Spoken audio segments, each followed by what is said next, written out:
I'm Don Test, better known as the Don of Beer. And I'm Em Sauter, better known as Pints and Panels.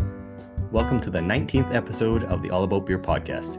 Every 2 weeks, we talk with leading experts and take a deep dive into one topic in beer. Visit allaboutbeer.com and follow us on social media at allaboutbeer. Patreon.com/allaboutbeer is where you can support this show and others like it. This week on the show, we're going to talk about how beer culture and nerd culture intersect. So, Em, today is May 4. Do you know what that means? I do know what that means. May 4th is Star Wars Day. Hey, may the 4th be with you, Don. May the 4th be with you. So one of my earliest memories about Star Wars is I saw episode 4, or A New Hope, in the basement of our local library. So this is probably like 1988. I don't remember anything about the movie. For the most part, there's a couple things I do, but I remember I was freezing and I was so cold, I like tucked my shirt over my legs. You know how you do that when you're a kid? And I curled up into a little ball, and it was like Hoth level cold. Like I would have done anything to cut open a tauntaun and like crawl under it because it was freezing. Oh, that's awesome. Yeah, I enjoyed the original trilogy when I was a kid. I think about this actually sometimes that they almost defined. It's funny how three science fiction movies kind of defined my generation, and I think it's kind of the beginning of the whole concept of super fandom or nerddom.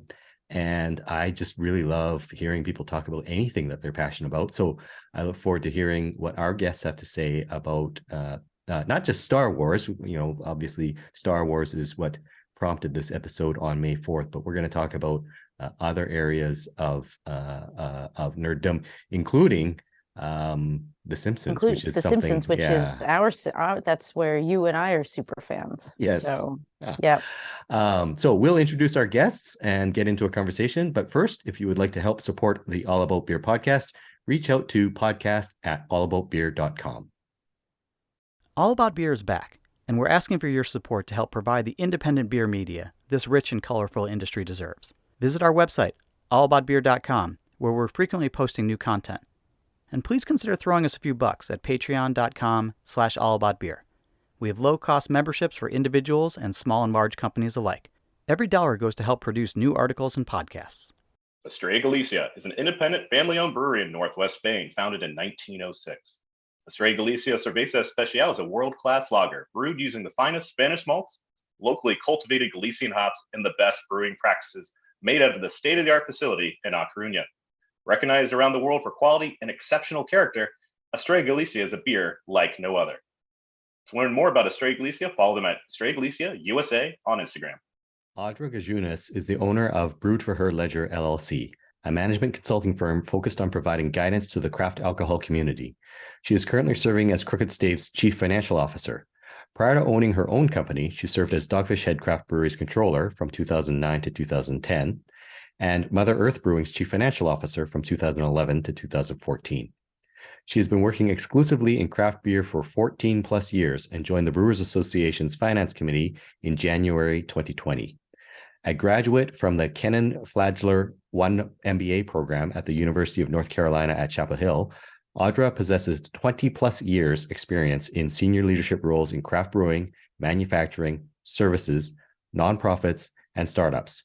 She earned her undergraduate degree in accounting and business management, double major, from Loras College in Dubuque, Iowa in 1997. Jonathan Wakefield is the owner and founder of Wakefield Brewing in Miami, Florida, which opened in January 2015. Jonathan started as your average homebrewer, down to the homebrew kit present from his wife.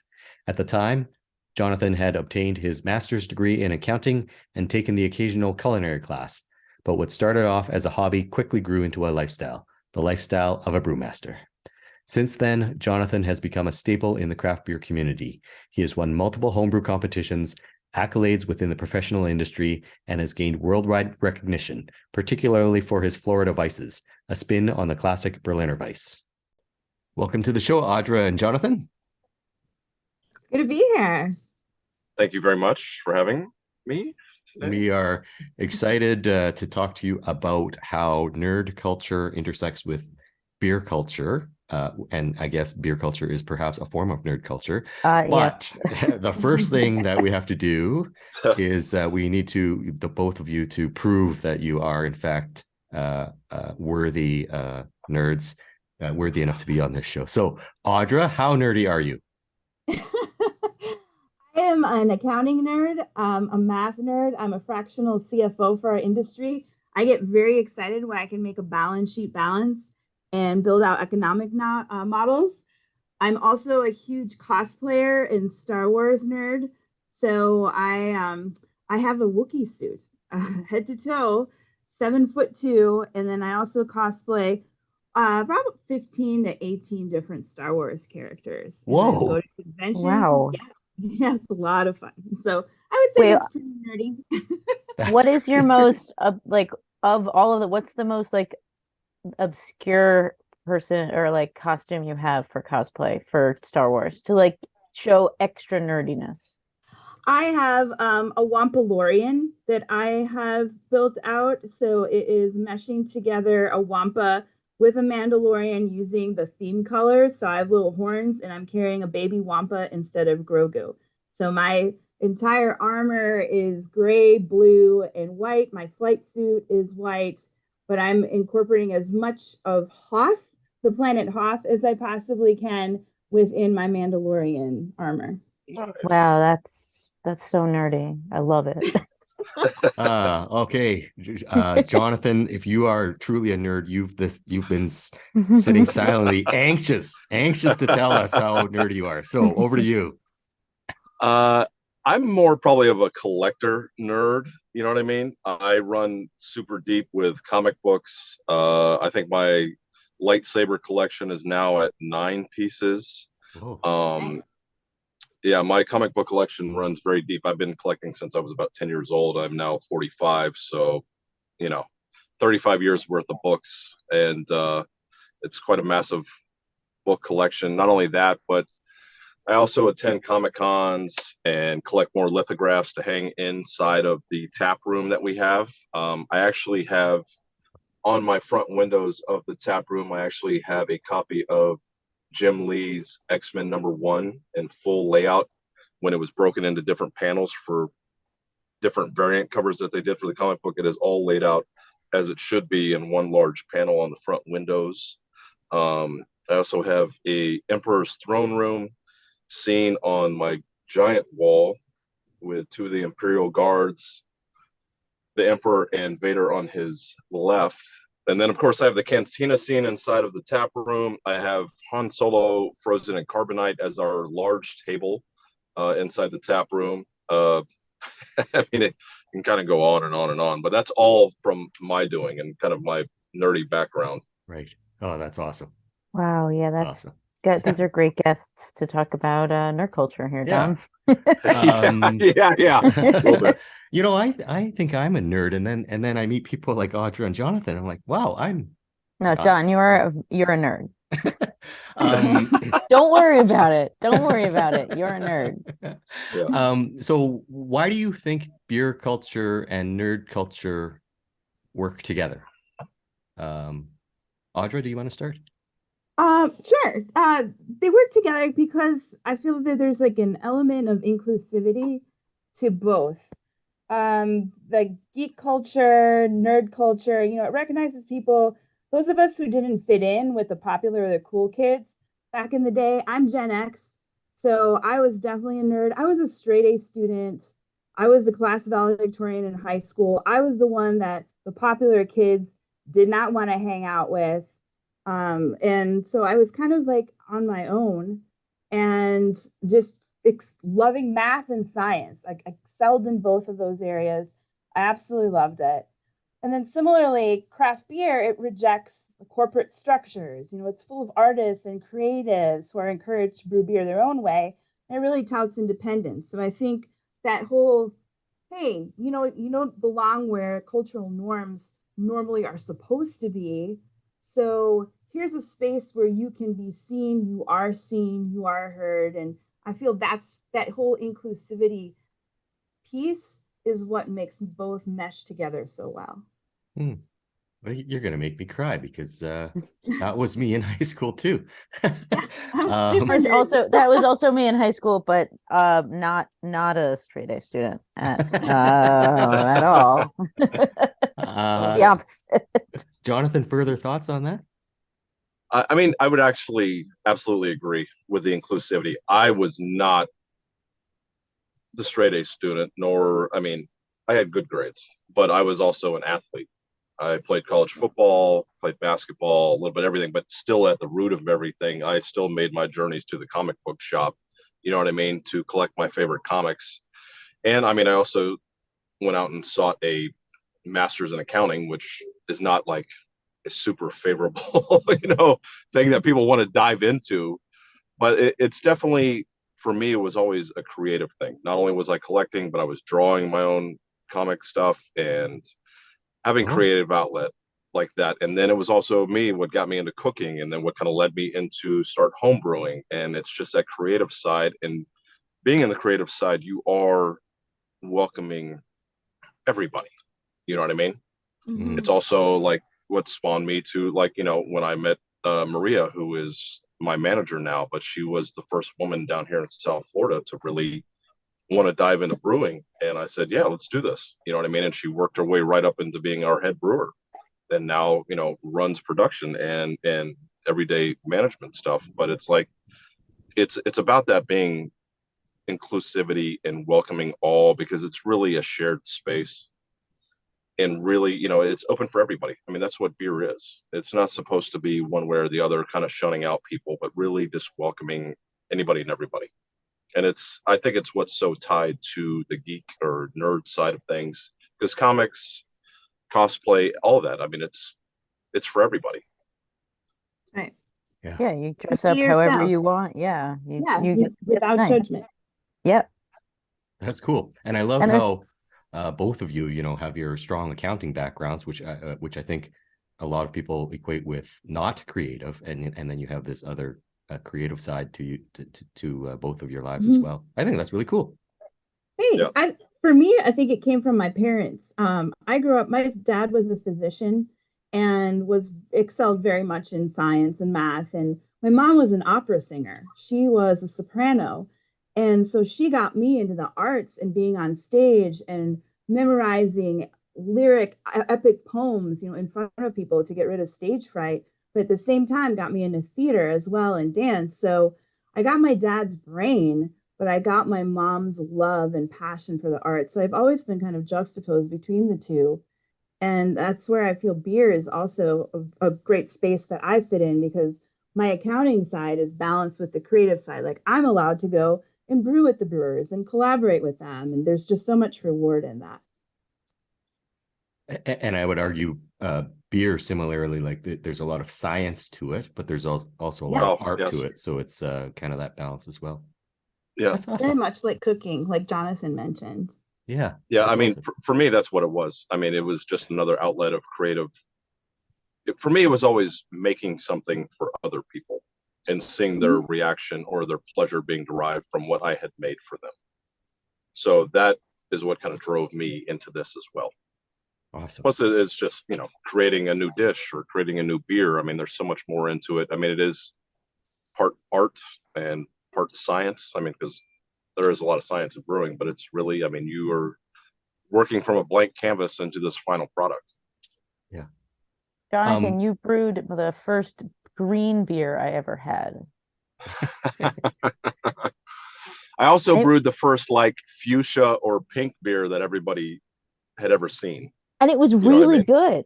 And that's the it was really, I had it at a JBF one year. I think is it Haterade is the green one, or is that? It was Haterade. Haterade is the very bright red fruit punch style. And then Troll So Hard is our lemon lime green one. It was that one. And I had it, and it was really, really good. And people were like looking at me, and they're like, how can that be good? And I'm like, just try it. It's delicious. It's amazing. And I just really liked the like creativity side of like it was like extra nerdy, but extra like it's still beer, Yes. At the root, it's still beer. I really enjoyed the nerdiness of it. It's Yeah. delicious. Sorry. All right. No, no, I'm done I'm done fanning about the green Well, beer. that's the whole So this point is very cool. of nerd culture is you get to fan about stuff like. Yeah. So for both Audra and Jonathan, you know, obviously your nerddom and passion for Star Wars is a personal thing, but you've allowed it to, you know, leak into your business lives. Do you think that helps your business in any way in terms of getting support for fellow Star Wars fans, or because you're showing your authenticity, or is this just like that's who I am and there's no business benefit, but it's just who I am, so here it is? I mean, Audra? I want to hang out in Jonathan's tap Yeah. room. But I was just gonna say, Yeah. Go ahead, Yeah. Jonathan. I was just gonna say I want to hang out.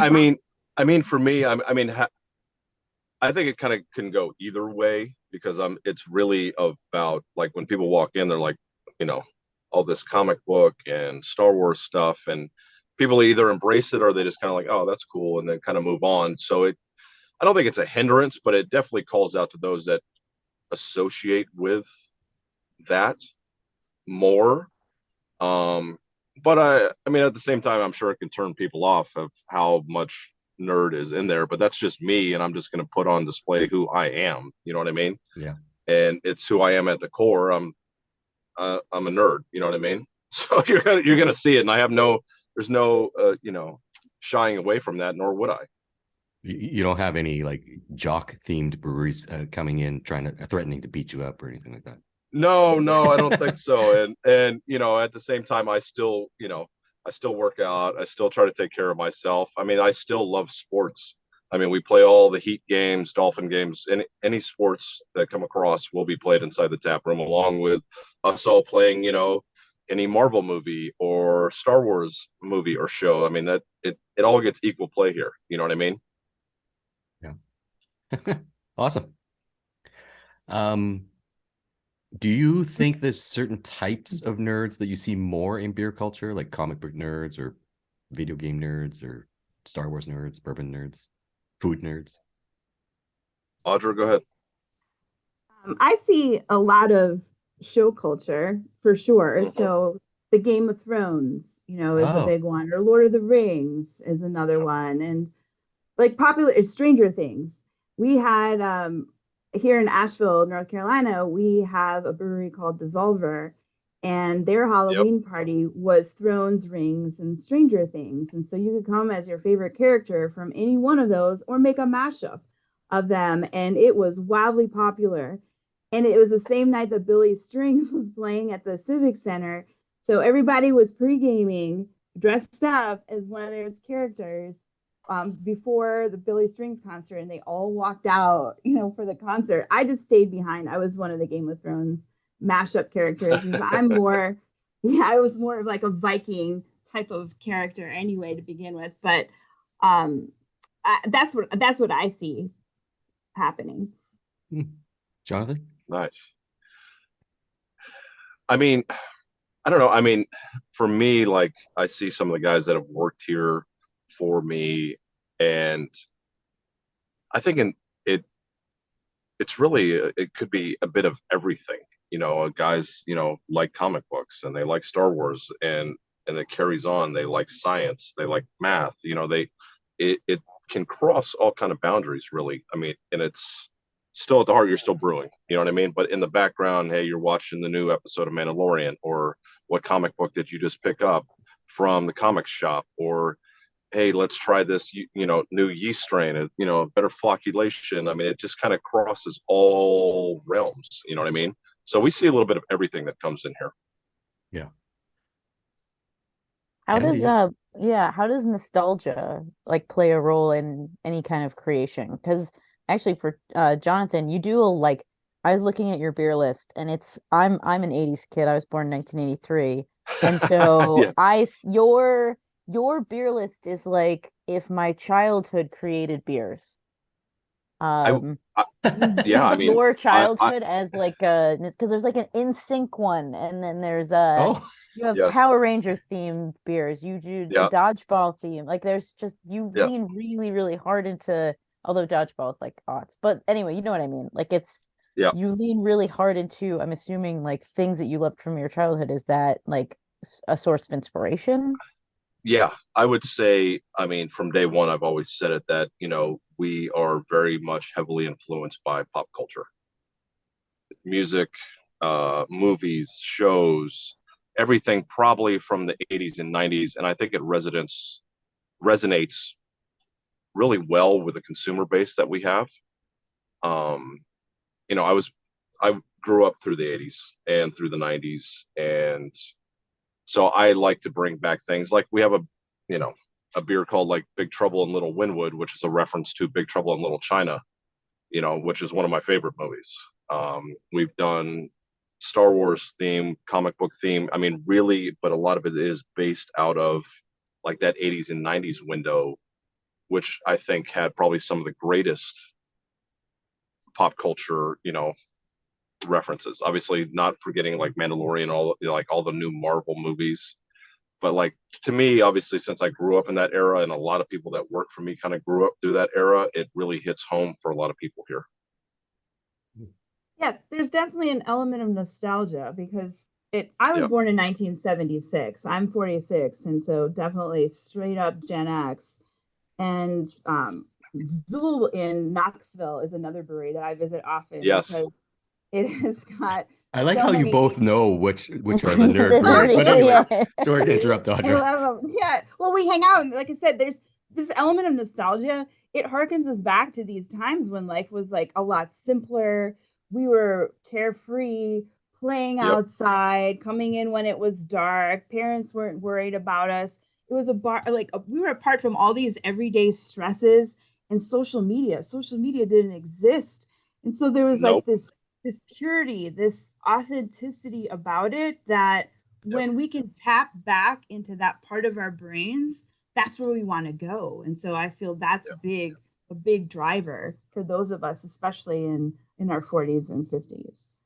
Yep. What is that brewery in Knox? Wait, what do they do for nostalgia? Zool?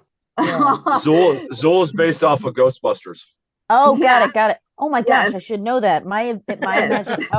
Here's something I probably shouldn't tell anyone. My imaginary friend, when I was a child, was named Peter Venkman after Peter Venkman from the Ghostbusters, and I used to talk to him before I'd go to bed every night.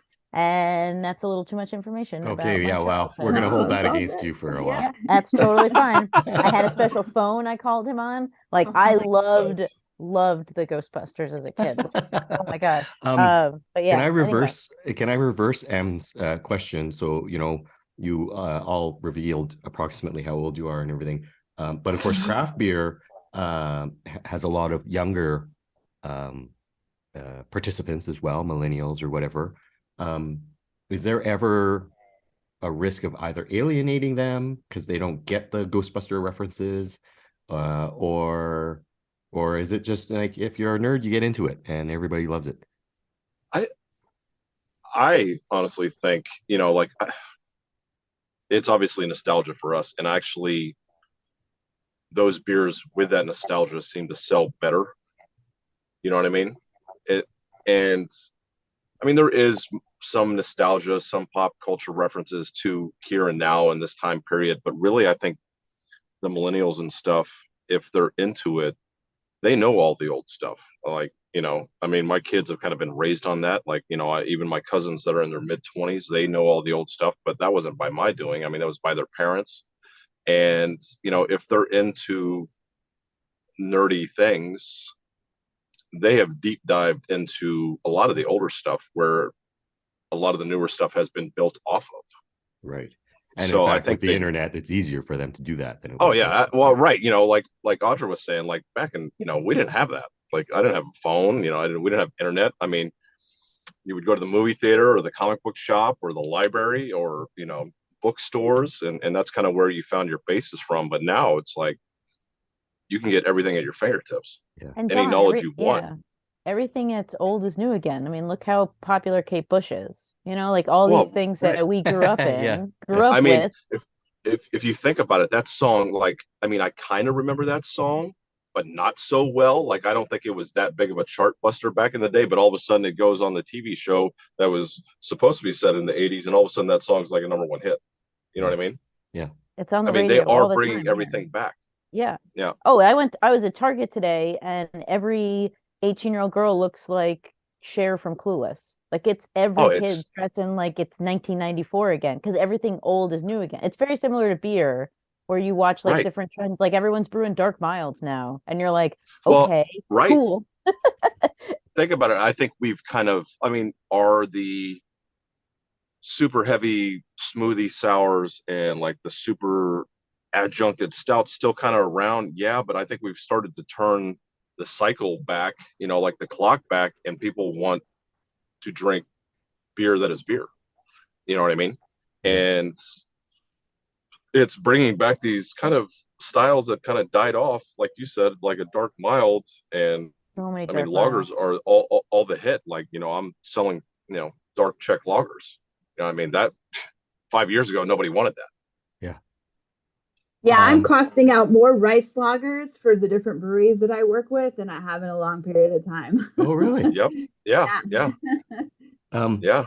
Audra, you know, Jonathan, obviously he has a very consumer facing Yes. business. Audra, you're more on the management consulting side. Yes. Is there a way for you to express your nerddom to your clients?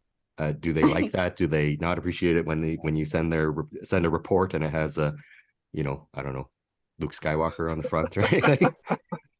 Well, I like teaching with elements. So I think back at the first time that I dressed up for, I was teaching a financials workshop through Brew magazine, and it was back I think in 2017 or 18 in Portland, and it fell over Halloween.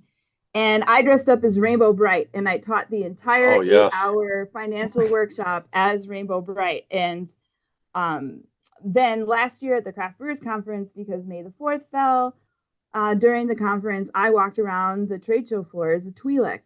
And I just now proposed my new talk. I'm going to dress up as a Mandalorian as I teach it, but as forging financials from Beskar. And I feel Nice. that, yeah, I feel like incorporating those sort of elements, like I'm still teaching what can be seen as very complex topics. I'm trying to break it down in a very approachable way, but by adding the pop culture, the geek culture to it, the Star Wars aspect to it, it makes people feel more at ease. Like they're coming in and we're going to talk about turnarounds and what your signs of financial distress are going to look like. And that can be a very stressful, anxiety fueled topic.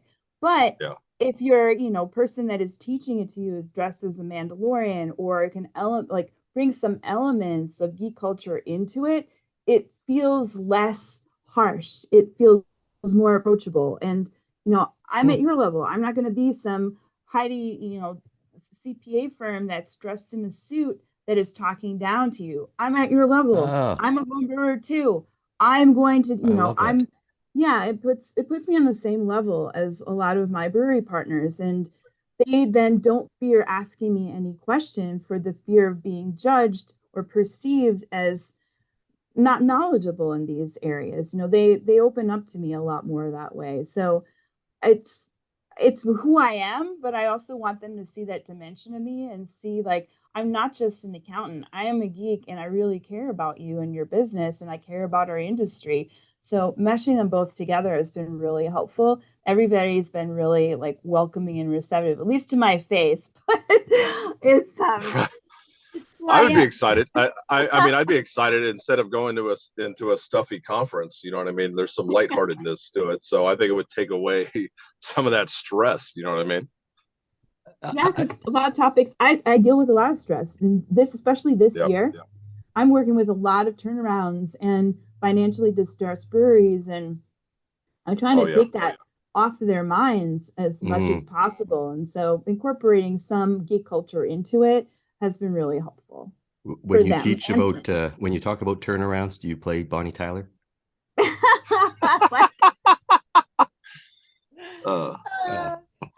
I'm going to go with the Mandalorian side this year. Okay.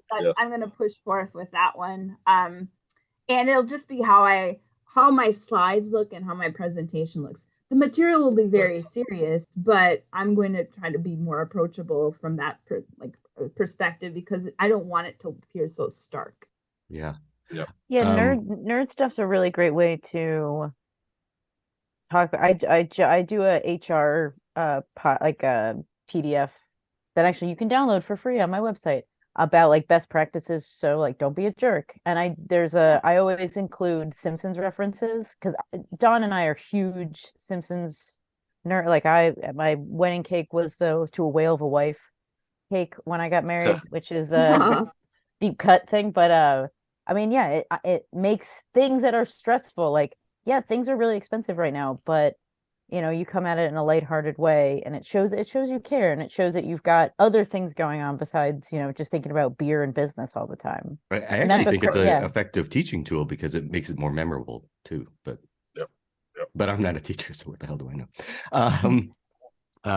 Jonathan, obviously you talked about the mural in the brewery and the Han Solo table. Do you do anything else to embrace nerds into your brewery? Like, do you have Star Wars events on the tap room every May 4th or on new season Mandalorian new season release day or whatever? So actually we had Wednesday night watchings for the new season of the Mandalorian. We do an annual May the 4th event.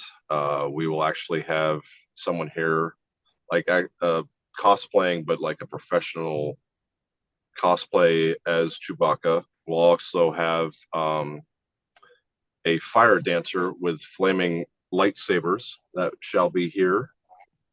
We start at noon, which obviously you can't get all the movies in because they're all so long, but we start with showing the movies in a desired fashion of all 9. We typically don't really get to all 9 of them, but typically, I run them in the order that I believe that people want to see them. So, and it's your place, we so do you get that. to do whatever you want. Yeah. Exactly. I kind of forget about episode 1 because that was kind of, no one really wants to see Jar Jar Binks anymore.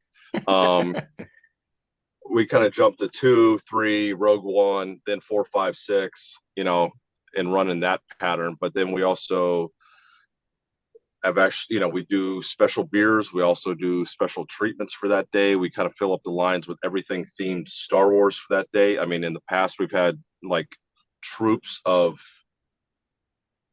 lightsaber battles, like these people in these troops, these acting troops come out and would reenact like lightsaber battles. I think they have disbanded since like the pandemic and stuff, but I think they're trying to get back together. But I will be bringing my personal collection so that the bar staff can hold and wield their own lightsaber if they choose so, depending on what side they, the dark or the light they want to be on.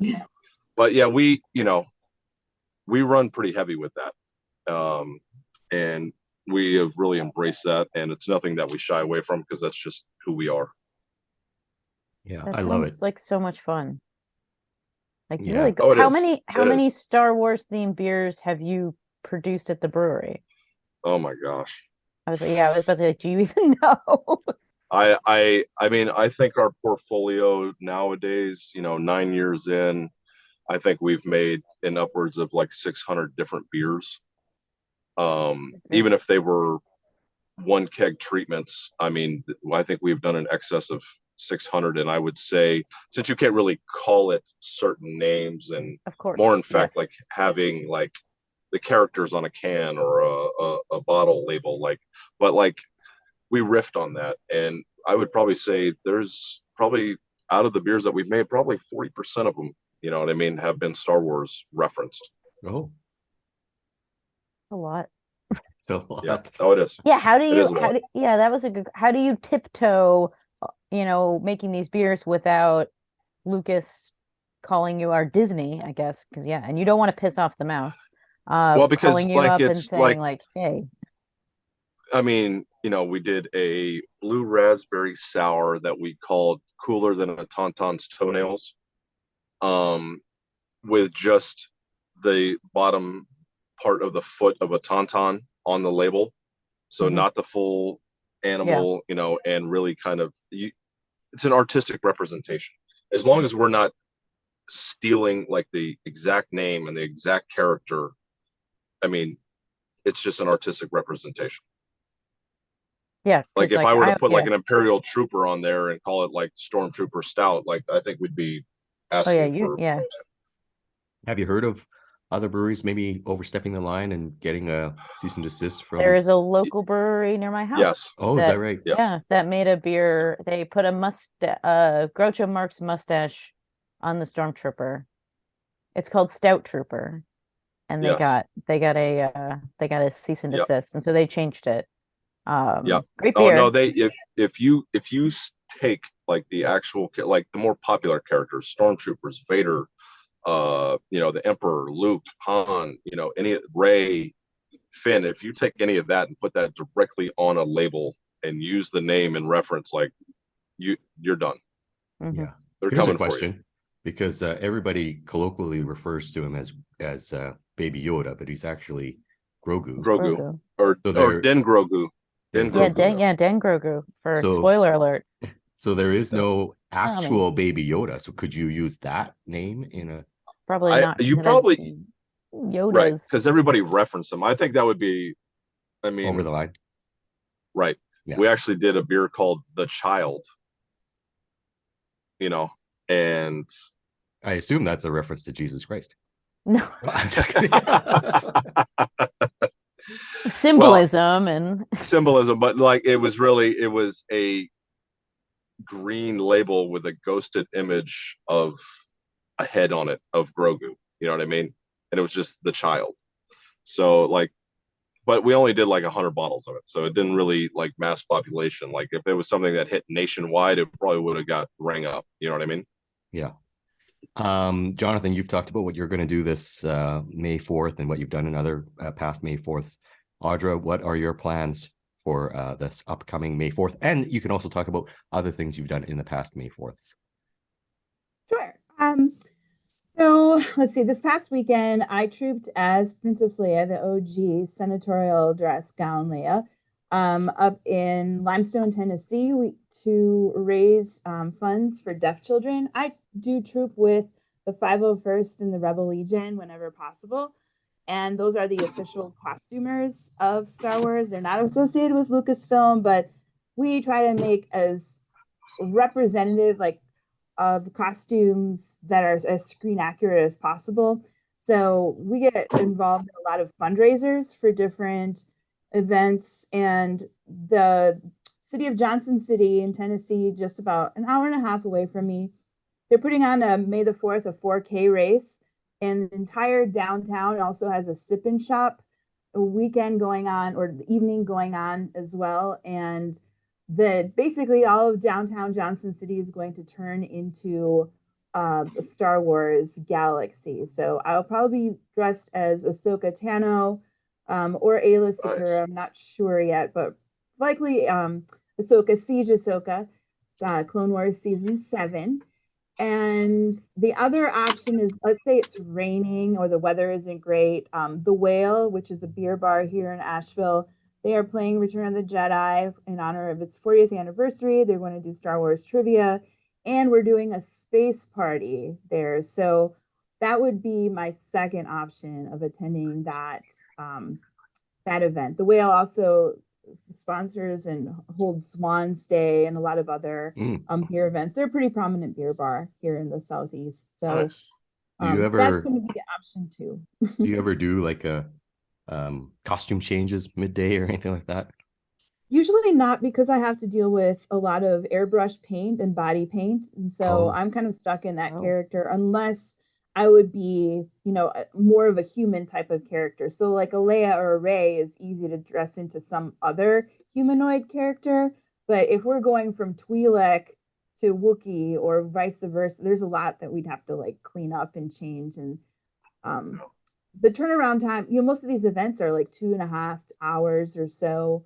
And on the 4th, I'm doing a radio show here in Asheville in the morning at 7 a.m.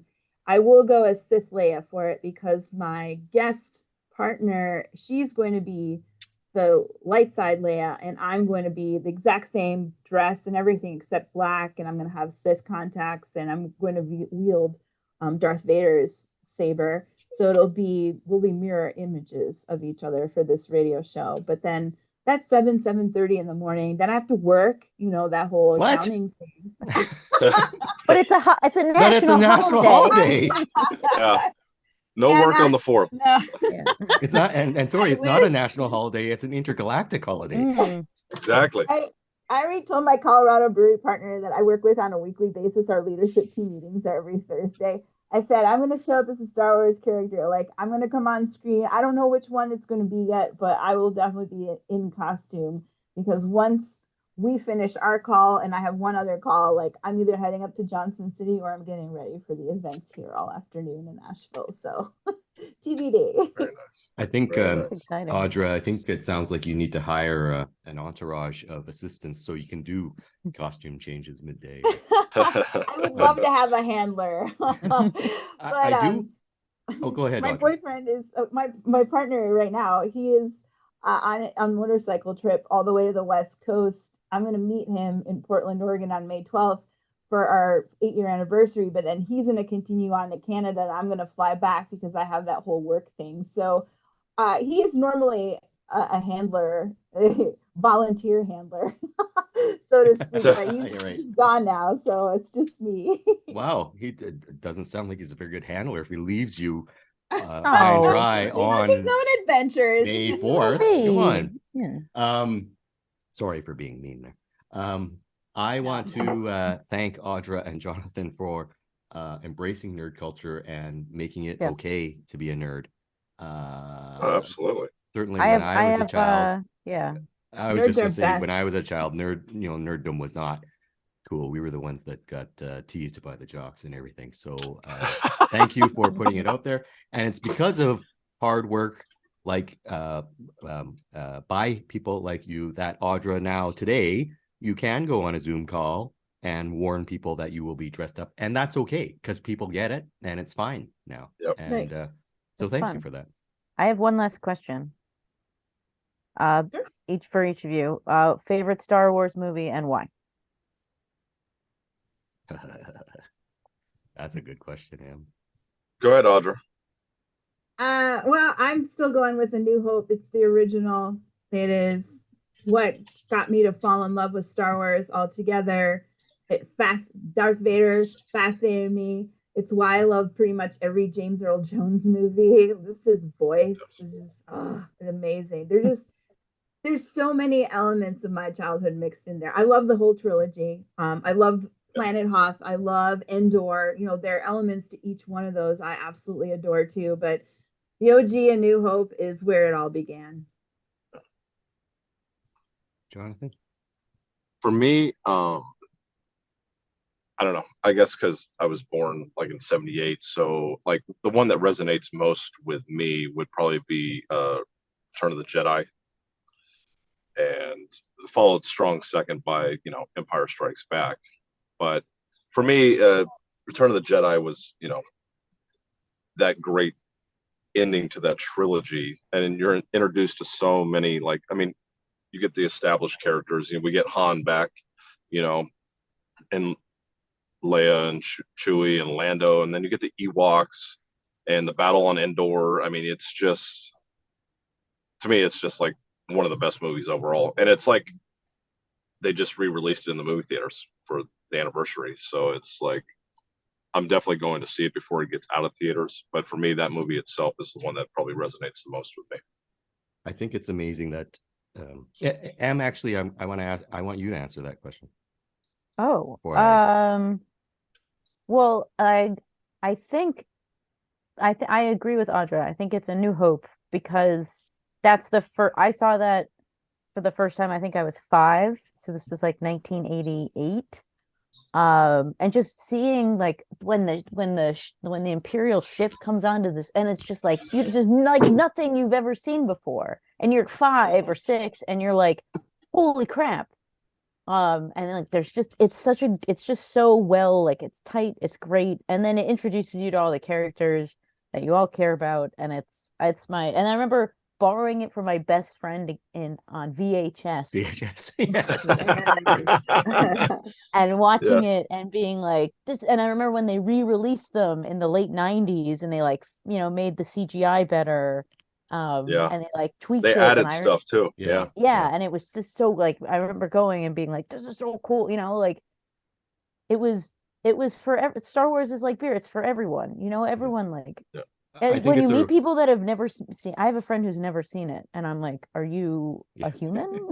Oh no, listen, I get that a lot. Like, people like, will come in the brewery and they'll be like, oh, I have to admit, I've never seen Star Wars. And I kind of look at them like, okay, What?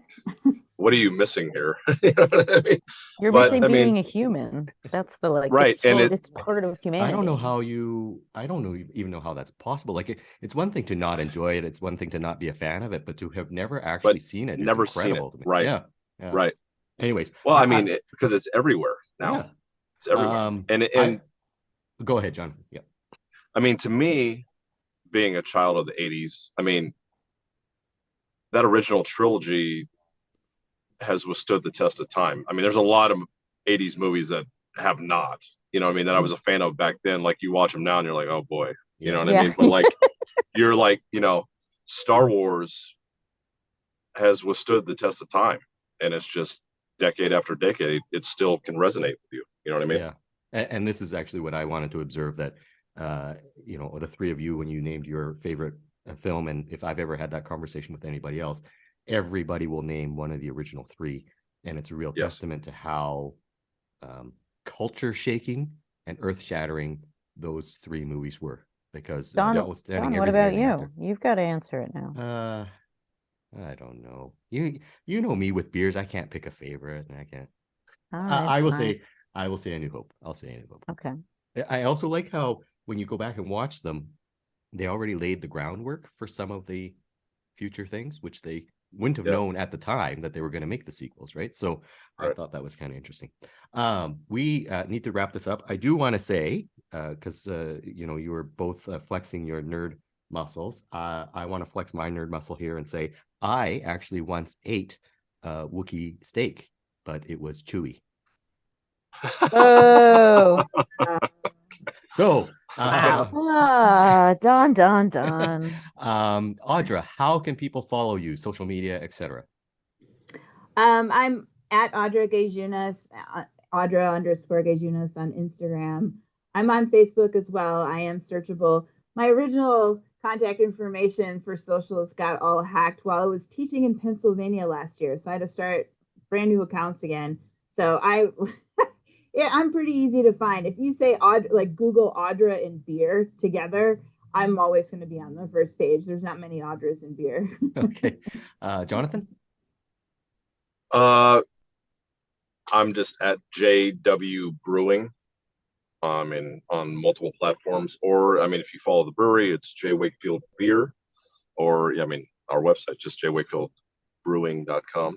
Awesome. So it's not too hard. Great. Awesome. Oh yeah, Thank you. I do have a business website, brewedforherledger.com. I forgot all about that because I got so involved in the geekiness. Perfect. Awesome. That's great. Yeah, promote that website. Yes. Do not forget that. Yes. So I wanted to thank you for your time, Audra and Jonathan. This has been fabulous. So thank you, and may the 4th be with you. Yes.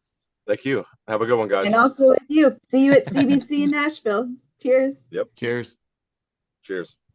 Estrella Galicia is an independent family-owned brewery in Northwest Spain, founded in 1906.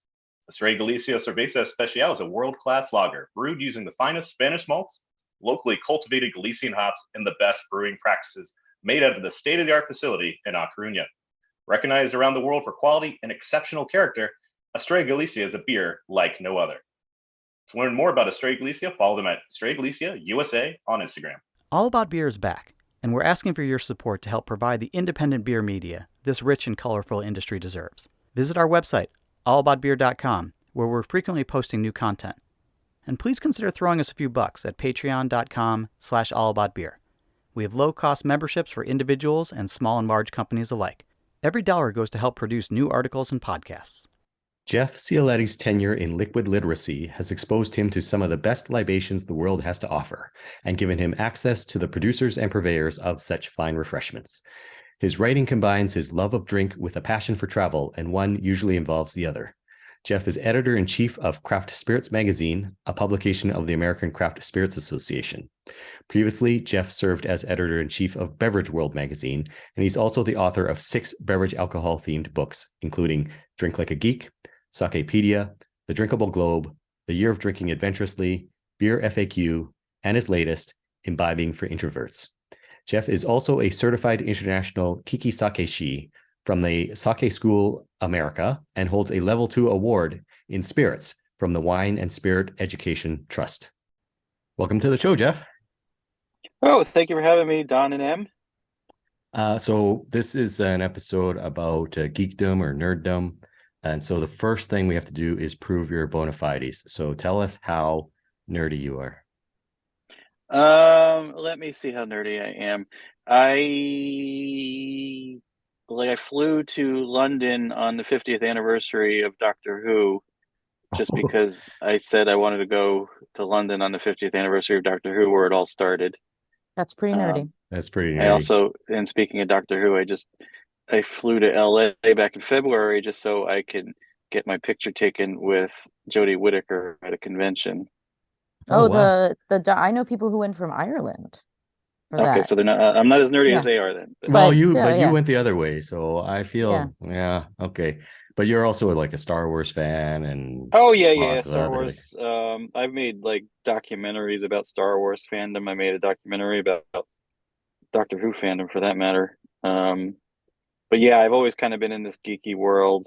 It sort of predated my interest in booze, and I got kind of really heavy, and doesn't sound right. I got heavy into booze. I mean, I got more into beverage alcohol enthusiast that I am. I became that, after sort of my geekdom, and then finally they ultimately just kind of started converging. I started moving back towards the geeky side of things, and I started to really recognize there's not a lot of difference in, beer geekery and geek geekery. It's just the passion's there, the same people who can kind of rattle off the most, arcane details and that kind of stuff. So you've actually anticipated one of my questions, and now we're going to go out of sequence. You screwed up my planning, Jeff. Damn, sorry. What is it that brings nerds together, not just not just Star Wars nerds, but across subcultures as well? Because very often, Star Wars nerds or Doctor Who nerds, are beer nerds, are music nerds, et cetera, et cetera. I feel like we just have this gene that, call it a passion gene, if that makes sense. Yeah, I don't know.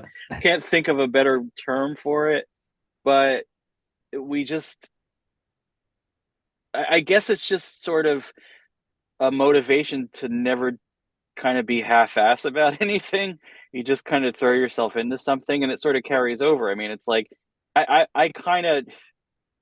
don't even think, like, I have a lot of different interests, but I don't think you could ever really say I have a moderate interest in anything. It's more like I'm all in, or I just completely lose interest. Yeah, or I'm not into it at all. It's like there doesn't seem to be any middle ground. And I'm speaking on my own experience. I mean, I'm sure a lot of people feel the same way, but it's just sort of like, if I'm into something, I just kind of go head first into it. Like, for instance, music. You brought up music. High school for me, college, I was really super, super into music. And it was like my number one interest. And then, I had other interests that eventually kind of eclipsed it. In my 30s and 40s, it was beverages mostly. And then, 4 years ago, I just started getting into vinyl. And like now I am back to that sort of crazy passionate 17-year-old who just has to go to all the shows, gets FOMO if he doesn't get tickets to a concert. I just have to buy everything on vinyl now. And so it's like I didn't do this half-assed. It's like, I think 2019 was the year I got my turntable. I hadn't had a turntable in 30 years. And it was like, well, maybe I'm just going to focus on certain genres that kind of lend themselves to to vinyl, like something that might, things maybe of an era when they sounded better on vinyl, or they're from the vinyl era. It's like, nope. Mhm. I got to the point now where I buy everything on vinyl. I mean, I still get it on streaming too, because it's obviously more convenient. I'm certainly not you don't. against.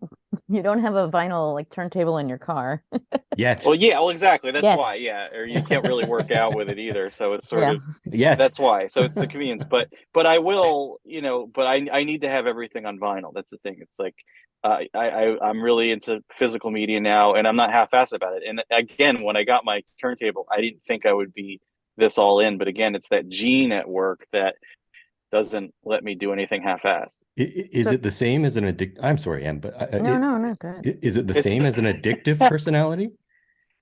No, because like if that were the case, I'd be an alcoholic. Right. We'd all be alcoholics if that were the case. Right. We know how to drink responsibly like adults. Like, how many beers you up to now, Don? 25,000? 26,472. See, yeah, Yeah. that's not something I would call half-assed. Like even knowing that number offhand is not being half.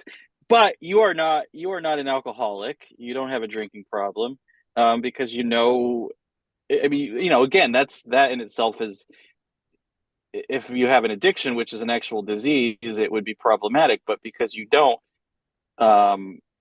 you could be hyper into your beer nerdery without it ever becoming problematic. So I think it's different than an addictive personality. I think it's just it's more, I mean, it's not dissimilar, I guess, in some ways, but in the same way that I know when to say when I drink. Like if I see a record I really want on Discogs that's super rare, but it's like $300, I'm not going to spend the $300 on it. Right. I know the dividing line, so it's sort of like that. Because I mean, that's there are probably some $300 you could spend on whiskey, right? I'm just kidding. Exactly. On on one sake, bottle. Yes. I don't know if that answers your question, but Yeah. I need to know when your vinyl and drinks book is going to come out. well, there already is one. That's why I haven't done it. I mean, okay. I do have. There is a chapter in Imbibing for Introverts where I go into a little about pairing music with spirits if you're drinking at home, and so I have that element in it. But there is a book out there that I wish I had written. I think it's called Booze and Vinyl or something, and it's basically people coming up with cocktail recipes to pair with certain albums. Like for instance, you got the Clash's London Calling, and then there's a cocktail to go along with that and that kind of thing. So okay. yeah, no, I totally would be all over that, but I just don't know how to kind of make it my own. That I thought for like a minute maybe I'll do one specific to like punk rock as opposed to just being all over the map. So that's doable. But Well, give us a teaser on that then. Give you a teaser. Well, give us a punk rock album and something we should drink with it. Oh gosh. Well, interestingly, in Imbibing for Introverts, I don't do a specific band, but I do have a specific. I do as a genre what to pair with punk rock, and I basically just say a Boilermaker because it's like a beer and a shot. Because punk is just no bullshit, no pretension, DIY. Fuck you. This is what I'm drinking. I always thought that. So if I were to do a whole book on punk rock, I kind of have to go back on my entire thesis there, where it's like, well, no, you can actually have all these other things with it. But okay, if I want to do a specific, I will default to what I often default to is, like regionality of a particular band. So like if we were to say, I don't know, say the Sex Pistols, I would probably just go with a gin and tonic for that because they were from London, and have a London dry gin and tonic. I mean, that seems like an easy out, but you look at for instance, take the Pogues, very very Irish band, and have a have a nice bit of poutine or something in a poutine cocktail. Because I wouldn't necessarily think like actual Irish whiskey Jameson. It's more rough and tumble than that. So you got to go with poutine. Yeah. And if you want to do a poutine, do like a poutine and Guinness Boilermaker. Yeah. See, this is, and this goes back to one of my earlier questions, that I love the way, really, once you get into nerddom, you can get into these esoteric elements of each thing, and then pairings make sense. Like everything you said makes sense to me. So, yeah, it's funny when you're talking about music, it's less about flavor. You know, it's like, right. obviously it's not like pairing with food. You've got real considerations there, but with music, you can have a lot more fun with it, and as long as you can kind of justify it. Yeah. Yeah, like you say, regionality or simplicity versus complexity and intensity and things like that. Yeah, exactly. You mentioned your latest book, Imbibing for Introverts, but you also wrote a book called Drink Like a Geek, and that's actually why we invited you on this episode. So stop talking about that other book. No, I'm just kidding. So Drink Like a Geek, what does it mean to drink like a geek, and how do you research that? It's more, it's basically, it's really where I wanted that sort of convergence of geekery, or call it pop culture geekery, and drink geekery to kind of meet. That's sort of like the confluence of those two things. And really, for me, it was about like any kind of number of ideas. For instance, some of it was very, very straightforward, like take Breaking Bad. One of Walter White's basically his last drink that he wanted to have when he was about to turn himself in, when he was in hiding in New Hampshire. Again, if I'm spoiling the show, I'm sorry. You've had 10 years. I agree with that. It's been 10 years. It's fine. You should have watched it. If not, watch it again. Hey, Jeff, do you know who Luke Skywalker's father is?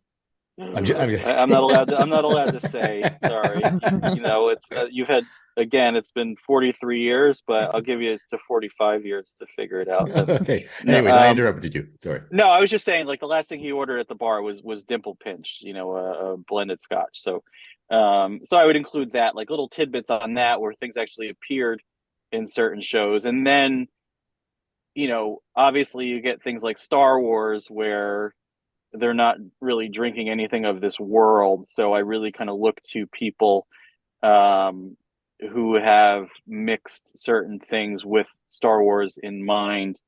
I always kind of went back to this one bar called Tales and Spirits in Amsterdam, and they had a menu of drinks that were inspired by films, and they did a whole Star Wars page of cocktails, and each one was sort of related to one of the three original movies of the original trilogy.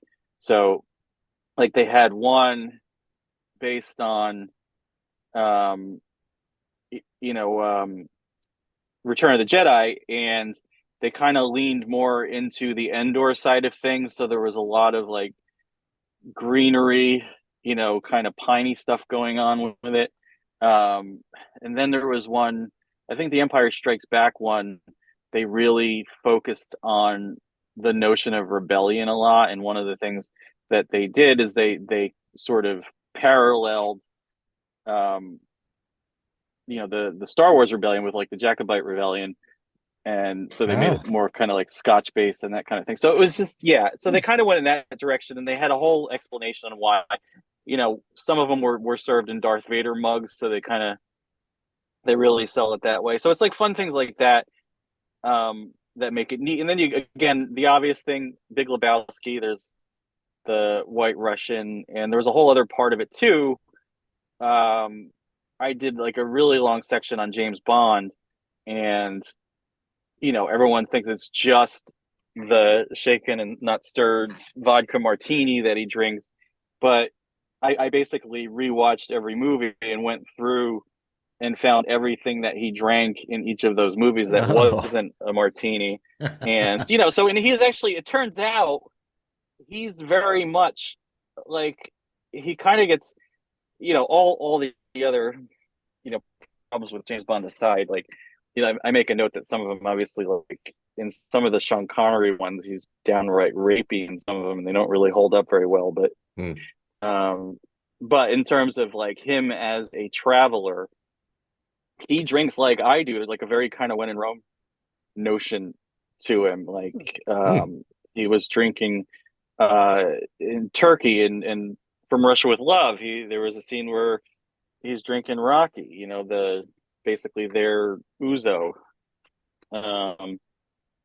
And there was like one moment in Live and Let Die where he's in New Orleans with Felix Leiter, and Felix Leiter's drinking a Sazerac, and Bond was going to order his usual martini, but then what's his name?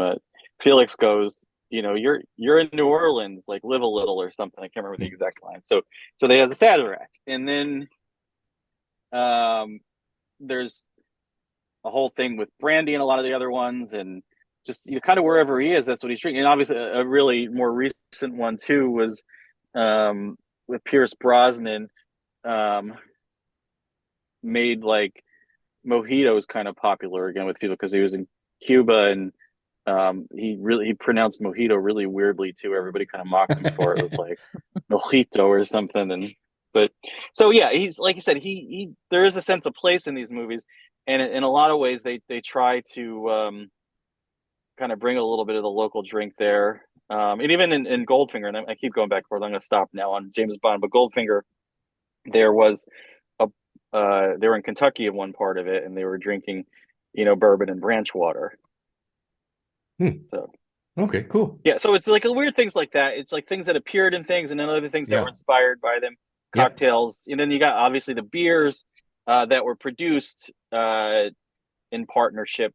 You know, obviously Star Trek had a long partnership for a while. They did it with Schmaltz, and they've been doing it with some other brewers. So they had that whole line.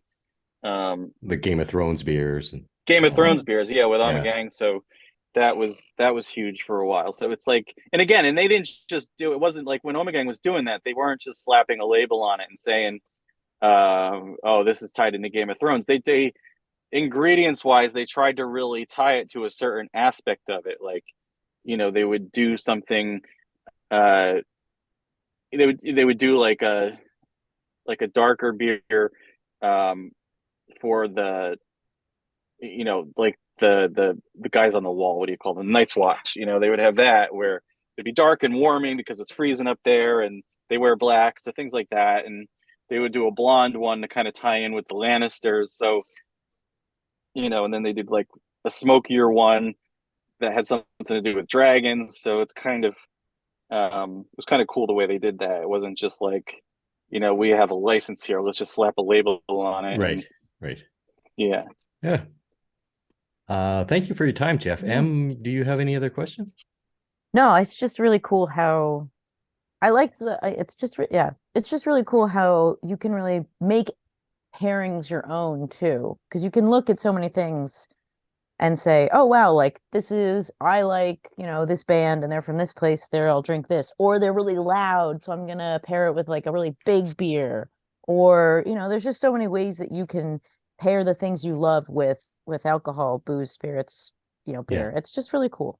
Yeah, and it's just the explaining the why of it. It makes it fun. It makes it a conversation piece. And again, you don't have to have necessarily that kind of sommelier's palate to really do it when you're talking about music and movies. It's more about kind of diving into all of the stories surrounding those things and building something. Right. Jeff, how can people follow you on social media and such, and maybe name your last couple books that people should be looking for and reading? Right. Yeah. You can follow me. I'm at Jeff Cioletti. That's JeffCioletti. Same on Twitter, even though Twitter's dying. I would say stick to Instagram. And the last couple of books, the most recent one, it came out in November, is Imbibing for Introverts. And the one right before that was one we were just talking about, Drink Like a Geek. Get them wherever you buy books. And if you're into sake, get Sakepedia. That was the one that immediately preceded that one. Awesome. Cool. Thank you, Jeff. And may the 4th be with you. Oh, may the 4th be with you as well. Thanks so much, Em and Don. I really love talking to you, and have fun. Cheers. Cheers. Cheers. Bill Oakley is a former showrunner, co-executive producer, and head writer of The Simpsons, best known for writing the much-memed Steamed Hams segment. He has also written and produced Futurama, Disenchantment, Portlandia, and Close Enough, and has earned 3 Emmys and a Peabody Award for his work. His hobby is making funny Instagram food reviews at That Bill Oakley, which have earned him the moniker the Gordon Ramsay of fast food. In 2022, he founded the Steamed Ham Society, which is now a thriving worldwide online community for food discussion and discovery. The Steamed Hams Lager, made by Portland's Level Beer, is his first beer, and it was specifically designed to be the ideal beer to pair with hamburgers. Welcome to the show, Bill. Thanks for having me. I'm very excited to be here. Probably not excited as excited as Em and I are, but Yes. But thank you for saying that. So tell us about this collaboration you're doing with Level Brewing. Okay, so Level Brewing is a small brewery in Portland, Oregon, which is where I live.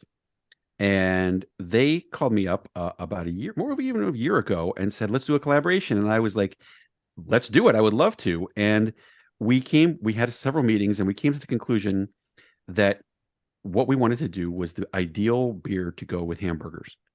And this is an interesting thing because part of what the beer is called the Steamed Hams Lager. Steamed hams, to most people who know The Simpsons, know that that's a euphemism for hamburgers. That's why it's called that. There's other reasons too, but I'll get into that later. So I didn't like my beer drinking experience is such that I don't really like to have a lot of beers that are extremely heavy and weirdly flavored, like blueberry muffin, porter or whatever like that.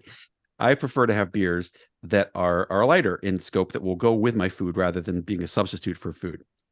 I was like, man, I would love to have a beer that would go great with hamburgers. And traditionally when I have been having hamburgers, it's been a lot of stuff like PBR or Miller or whatever, which is not all that great to begin with. I would love to have a really carefully brewed beer that was thoughtfully designed to go great with a hamburger. And the guys were totally into this, the guys over at Level Beer. And we had a number of series of taste tests where we drank different styles of beer with hamburgers and narrowed it down to what ultimately did become the Steamed Hams Lager beer, which we're coming out with on Memorial Day. That's perfect time for it. Yes. It is. We actually, it was originally going to come out around Christmas, and we were like, no, it's got to come out in summer grilling season. This is the beginning of summer, what they call summer grilling season. And it's, maybe it'll come out every summer from now on, who knows? But there's a lot more to it than that, obviously. But that's it in a nutshell. Okay. Well, I'm from Utica, and I've never heard the expression steamed hams. Well, it's an Albany expression. Yeah, it's an Albany. Okay. In fact, even on the can, it says Albany style. This whole thing is loaded with stuff for Simpsons fans, especially fans of that thing, which I wrote. I mean, that's that's part of this whole thing and the whole world of the steamed hams, which has become kind of my second. Well, I don't want to alert Disney to the existence of this because it's technically their IP, I would imagine. They don't listen to this. So No. Okay, good. Yeah, I don't think they have paid attention to me at all. But I would say that it's probably technically their IP, the phrase steamed hams. And I'm sure that even if it's not, they'd find a way to make it theirs. But I have had it's become sort of my second career is doing stuff in the food and beverage space. And I often attach the phrase steamed hams to it because it indicates to people that it's that it's going to have a Simpsons angle, probably. Right. So, you wrote many episodes of The Simpsons, but steamed hams seems to have infected the world. It's super surprising. Yeah. Why do you think it is? I don't know. I should say all the episodes of that I wrote of The Simpsons, except for steamed hams, were actually written with my partner, Josh Weinstein. And we were writers there for 7 years. And we finally gradually rose to be head writers and showrunners for seasons 7 and 8. we did an episode, and I think it was in season 7, called 22 Short Films About Springfield, which was our chance to do little vignettes about characters other than the Simpson family. And I decided, because I'm a huge fan of Superintendent Chalmers and his relationship with Principal Skinner, to do an entire sketch which was nothing but Skinner lying slightly to Chalmers, which is their standard interaction. And Chalmers, I believe Chalmers generally drops it after all the previous times up to this. Chalmers drops it after he asks 2 questions and then he drops it, even though he realizes it's probably kind of a lie. This time I was like, well, what if he didn't drop it? What if he kept asking question after question after question, boxing Skinner into a preposterous corner? And that was basically, that's what happened. And the reason that it's called Steamed Hams is because, for those of you who haven't seen the sketch, Principal Skinner comes over for lunch. I'm sorry, Superintendent Chalmers comes over for a lunch at for unforgettable luncheon. An unforgettable luncheon. And Skinner accidentally burns the roast that he was going to serve and decides to substitute fast food Krusty Burgers for his own cooking. And then he gets boxed into calling them. He had said they were having steamed clams, but then he pretends he had actually said steamed hams. So a lot of it is this long thing about him pretending that hamburgers are called steamed hams in his neck of the woods, which happens to be Albany, even though he's also probably making that up. And so what happened with this thing was nothing. I heard nothing about it for 20 years. It seemed like some people liked it, but it wasn't a big thing. And then around 2015, it started to take off in this crazy way on the internet. It began in Australia. Oh, where a whole bunch of people were calling this grocery store chain and asking for steamed hams. And the grocery store chain got in on the act because there's a lot of Simpsons fans in Australia, as it turns out. I wonder and why. Put up these signs in there. Yeah, that's a good question. Well, especially they like that episode now. Okay. Anyways, I don't want to interrupt you. Keep going.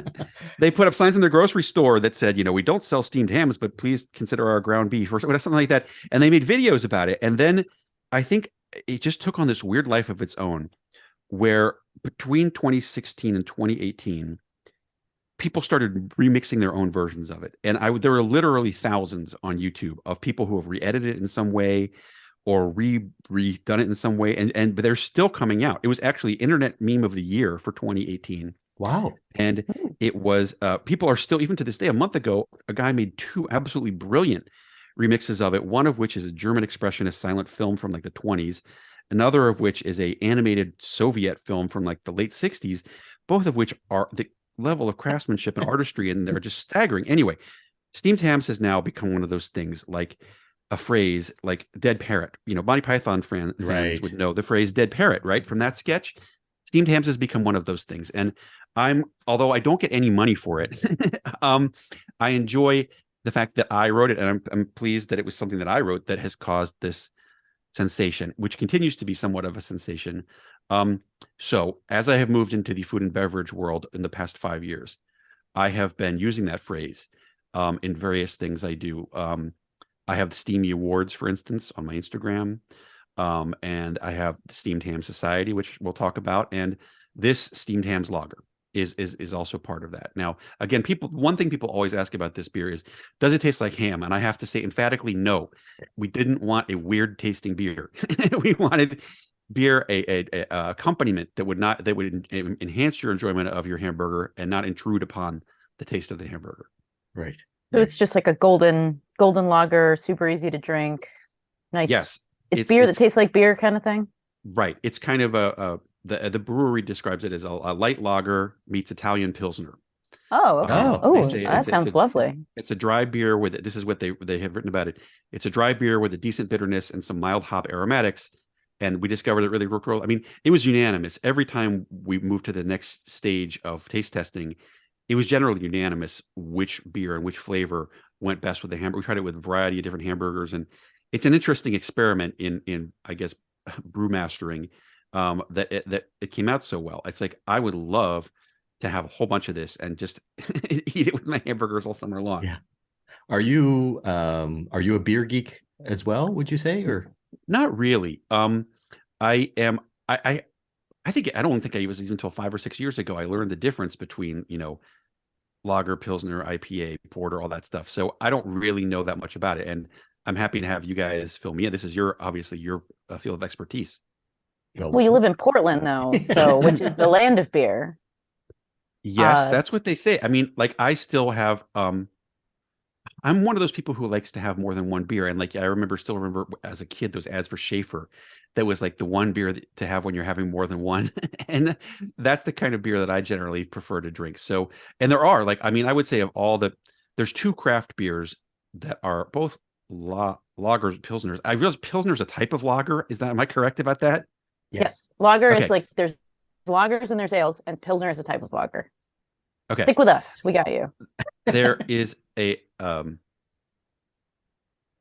in Hood River, there's a brewery called Freem, P-F-R-E-I-M, which makes a pilsner, which is my favorite beer in the world. That is a very. I was just in Portland 6 weeks ago, and Freem is. If I could live near Freem, I would just never leave. I love their beer, and I get it at every opportunity. Although it's extremely expensive for beer. I mean, a lot of beer is expensive, but their beer is worth it. Obviously, I don't see it that much in stores these days, but whenever it's on tap, I definitely get it. It's excellent. Yeah, their lager program, all their beers are wonderful, and they're good people. Really, really nice. Their brewery in Hood River is beautiful. It's right on the Columbia River, and the food is. I love Freem. Okay, I love we're not talking about Freem. Sorry, go visit. It's really nice. Oh, and then there's also another beer which I would say probably ties for that is the Mexican lager Calidad. Have you guys had that? No, Calidad? Yeah, it's a company that was founded in 2019, and I think it's brewed in Southern California. And it's a Mexican lager, and that's the other beer that I totally love. It is and it's kind of hard to find outside of Southern California, I think, or the Southwest. Anyway, you definitely should check that out too. Those are my two favorite Calidad beers. is a beer brand founded in 2019 by 5-time MLB All-Star Adrian Gonzalez. Oh wow, look at that. Baseball comes into it. Baseball, if we're talking with me, baseball always comes into it. Wow, that's cool. We'll check it out. Thank you. See, I love that beer. You just taught us something about beer. So I appreciate that. Oh, great. Okay, well, that beer, I mean, I both of those two beers, I highly, highly recommend. Other than that, I don't know that much about other types of beer. Yeah, okay. Level makes excellent beer. They sure do. Yeah, I went there, and don't they have a hamburger food truck like in their brewery? Well, they do at one of the locations. They have 3 locations. They have food trucks at all of them, I think, but there's one that's pretty near me, which has a Mid-City Smash Burger in Portland, which is a pretty, a very well regarded hamburger place, and that's what we had for our final round of testing with this beer. Wow! So you're gonna go visit there and drink your beer and eat the hamburger and then hang out, and then they have arcade game. They do. They have great arcade games. Their places are so fun. It's a real. Yeah, I went there with a good friend of mine, lives around the corner from there, and we went with his wife and a brewer friend of mine, and it's a really nice. They do really good British styles too. It's just Portland's such a great. Living in Portland, you should go check out some more. I bet you can find more beers. I'll email you some good choices. Oh, I do. I've been to a number of those. I have been to a number of them, and they are all there. I can always find at least a couple of beers that I love. Yeah. And I have been to several of them, but I'd love to see your recommendations. I can do that for you. So, but I want to hear more about the Steamed Ham Society. Yes. Okay, so to make the long story short, I got into the food and beverage type of thing about 5 years ago, and it's mainly because I've been an extremely opinionated person for decades about various types of things. And also very interested in things like convenience food and frozen food and fast food and things like that, with a lot of opinions about what McDonald's did wrong with the Arch Deluxe in 1997, for instance, or things of that nature. And so almost exactly 5 years ago, I started making short videos to put on Instagram, and they became very popular. And to the extent that I now, have nearly 40,000 followers on Instagram and 60,000 on Twitter. And I'm often invited to do stuff like, I joined a team of people founding the best burgers in Portland for Portland Monthly Magazine. I appear regularly on The Food That Built America on the History Channel, talking about the history of various brands of food. And I write articles from everything from Car and Driver to New York Magazine about fast food and things like that. I also have this annual Steamy Awards, which I mentioned, which are every year on my Instagram, basically an award show for the best and worst in the food I've had over the years. And then recently, just about a year ago, I started the Steamed Ham Society, which is a club for people interested in this type of thing. And it has taken off. If you go to steamedhamsociety.com, you can join up. And what it is it's a club for people who are, I don't like to use the word foodies because I think it's rather, it's kind of degrading and embarrassing, but people who are interested in talking about food and drinks and like, hey, I had this incredible Nashville hot chicken sandwich when I was driving through Tennessee. You should check this out. Or here's a recipe I tried for making sous vide pork chops or whatever. Or, hey, I went to try the new thing at McDonald's and it was terrible. That's the kind of thing that the Steamed Ham Society is for.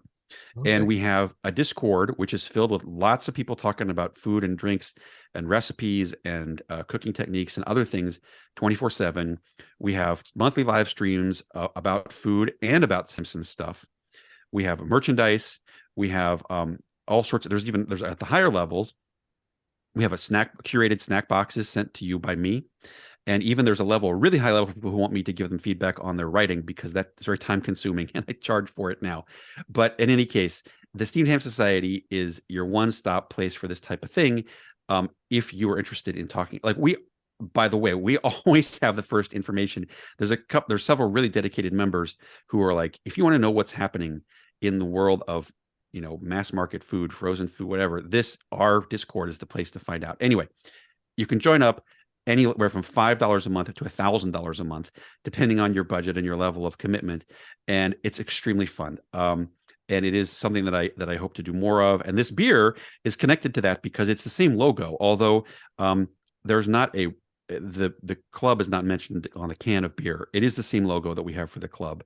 And all the bars and restaurants that order the kegs of this beer are going to get these special custom made coasters with the club logo and the website on it.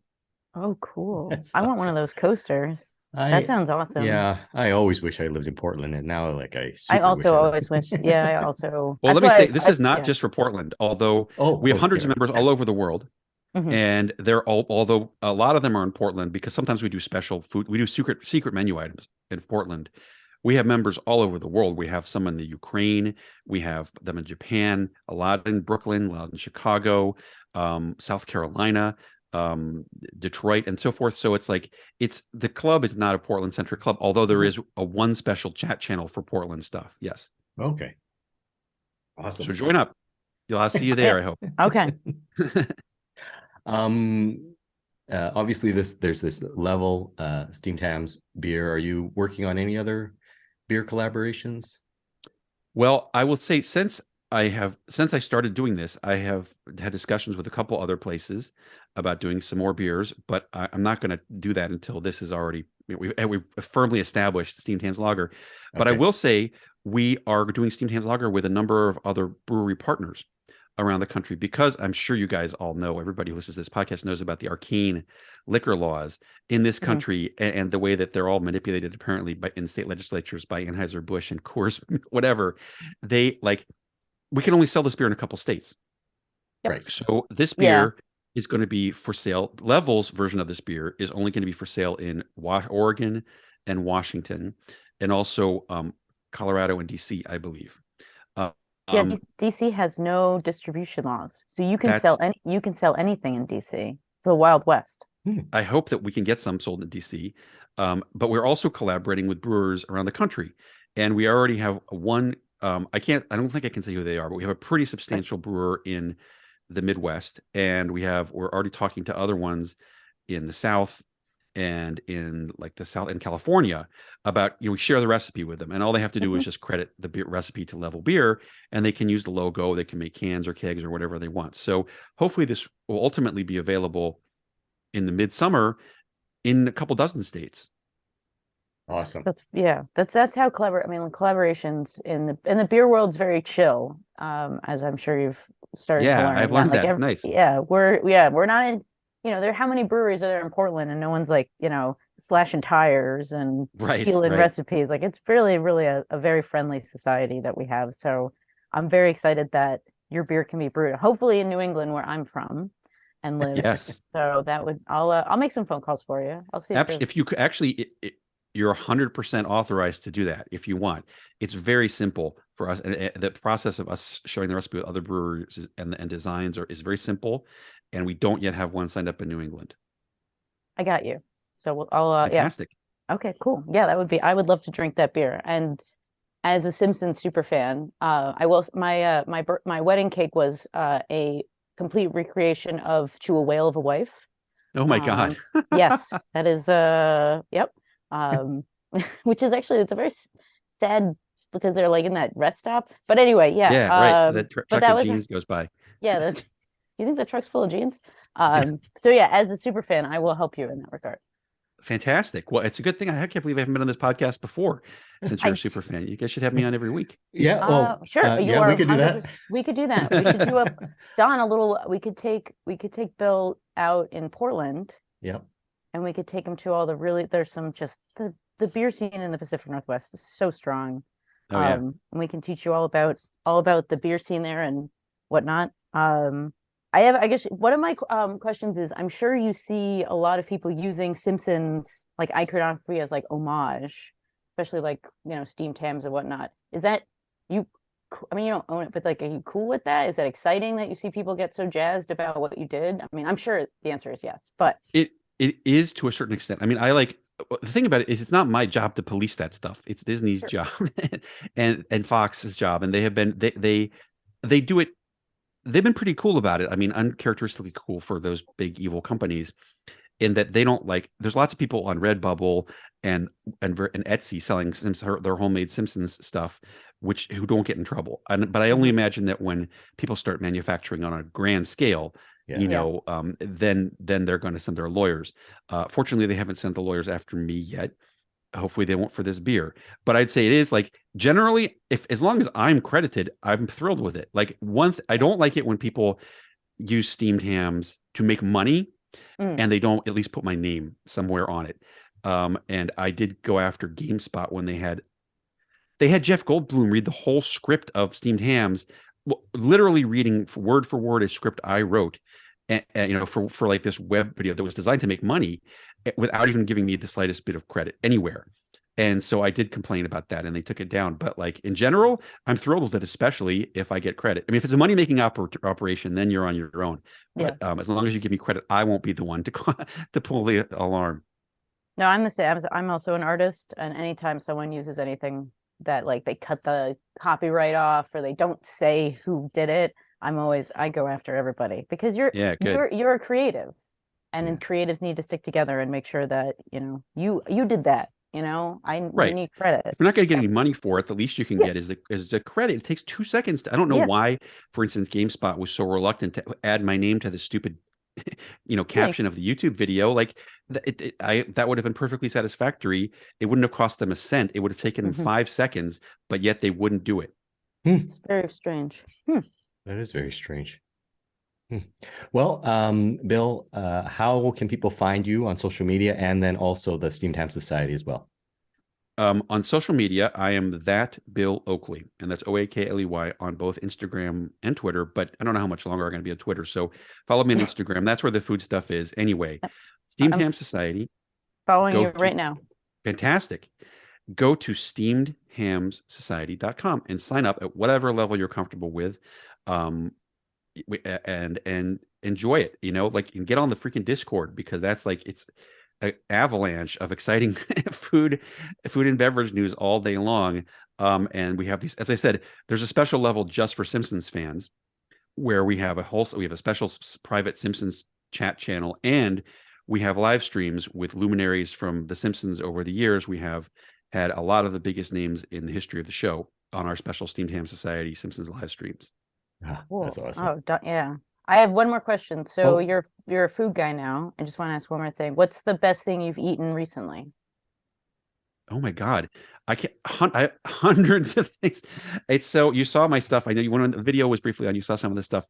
Let me just tell you a couple things that were amazing. I would say about once a week, I find something that is absolutely spectacular. And I think one of the things that we're going to do in the Steamed Ham Society is release they have Oprah has that year-end list of like her 10 favorite things or whatever. I think we're going to do that for the Steamed Ham Society, because there's so many small makers of delicious, artisan mustard and things like that nobody has ever heard of, that need some press. But I will tell you, recently in Portland, I had at one of those breweries, at Rue's Brewery, I had their Detroit pizza, their 4 cheese Detroit pizza, which is a collaboration with the Crust Collective. Best Detroit pizza I've ever eaten. Their beers are excellent too. Yeah, and I had their Kolsch, which I loved. I have had, and then I've had a couple other things that are like, a guy brought me these pickles from Kentucky called Habagardeel pickles, which were absolutely amazing. They go great on chicken sandwiches, as he said. I've been eating them nonstop. Somebody sent me maple syrup that was made in a B&B in Montreal, which was the best thing I've ever eaten in any kind of breakfast type thing. And then lastly, somebody told me about this ketchup, all gold tomato sauce ketchup, which apparently is made in South Africa. And yes, we just came back from South Africa. That stuff's so good. It's Yes, incredible. I'm so glad that people think I'm crazy talking about this. Even on the Steamed Ham Society, nobody's ever heard of it and nobody's ever tried it, but I've been eating it. I could eat it with a spoon. I love it so much.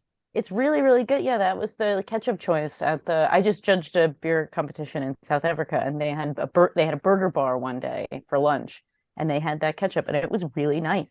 Man, I can't quite figure out what it is that makes it so good. There must be some really carefully selected combination of subtle spicing, and it's a little bit more like almost tomato sauce or tomato paste. Yeah, but I really, really enjoyed it. I thought it went really good. well. I'm glad. Thank you for validating my crazy, my seemingly crazy opinion. You're very, very welcome. Awesome. Bill, I want to thank you very much, and I hope someday we can meet in person so that we can play a round of Knivesy Spoony. I see you've played Knifey Spoony before. That's what I would say to you. Yes, that would be great. I'm in Portland. Come visit. We'll hang out and have some beer. Awesome. Would love that. Thank you, sir. Thank you. Thank you. Cheers. I think we deserve to pat ourselves on the back for restraining ourselves and not doing the entire episode in Simpsons quotes. I know. I really wanted to yell Seymour. Seymour, the house is no mother. No mother. Just the northern. That's my favorite. I love how he lies so much and he can't bring himself to tell the truth that he burns his house down. That's the craziest part about that. And because he did write 22 short episodes, I really wanted to talk about the really tall man. Oh yeah, in the little car. Yeah. Do you find something comical about my appearance while driving my automobile? Everybody needs to drive a car, even the really tall. Like, I mean, the 12-year-old to 14, actually the 40-year-old in me, the regular age I am, to all the way. I mean, I'm like I said, my wedding cake was to a whale of a wife. We are, right. I mean, our wedding ended with our piano. We had a piano player from a cruise ship. Actually, it was a good friend of my husband's, play our wedding, and he did all the music. And he ended the wedding by playing the Greasy Films song. You know, oh yeah, and that's how everyone knows how the wedding was over. And then did everybody do a shush?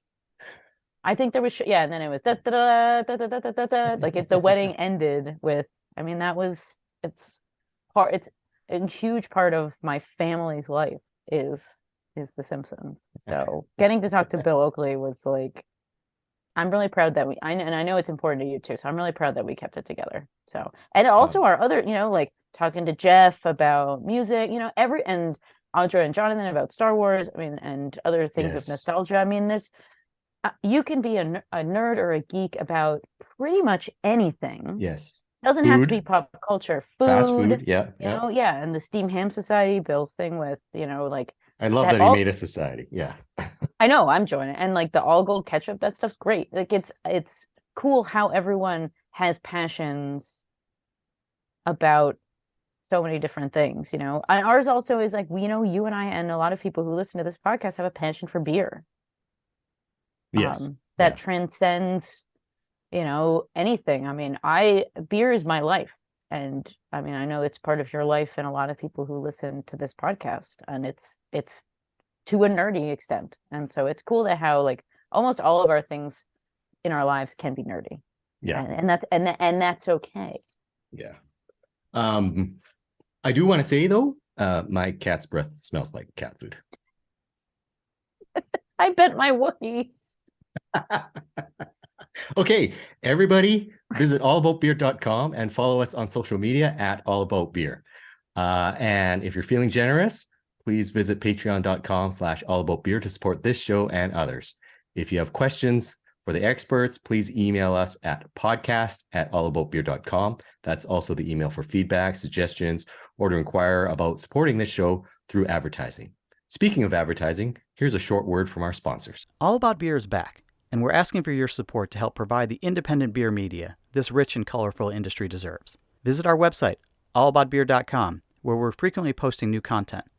And please consider throwing us a few bucks at patreon.com/allaboutbeer. We have low-cost memberships for individuals and small and large companies alike. Every dollar goes to help produce new articles and podcasts. Estrella Galicia is an independent, family-owned brewery in northwest Spain, founded in 1906. Estrella Galicia Cerveza Especial is a world-class lager, brewed using the finest Spanish malts, locally cultivated Galician hops, and the best brewing practices, made out of the state-of-the-art facility in A Coruña. Recognized around the world for quality and exceptional character, Estrella Galicia is a beer like no other. To learn more about Estrella Galicia, follow them at Estrella Galicia USA on Instagram. Before you go, if you like this podcast, one easy thing you can do to help us is to give us a 5-star review on your favorite podcasting app. This helps other people find the show. We would also appreciate it if you would let other beer-loving friends and Simpson-loving friends and Star Wars-loving friends know about the show to help us spread the gospel of good beer. Em, how can people reach out to you?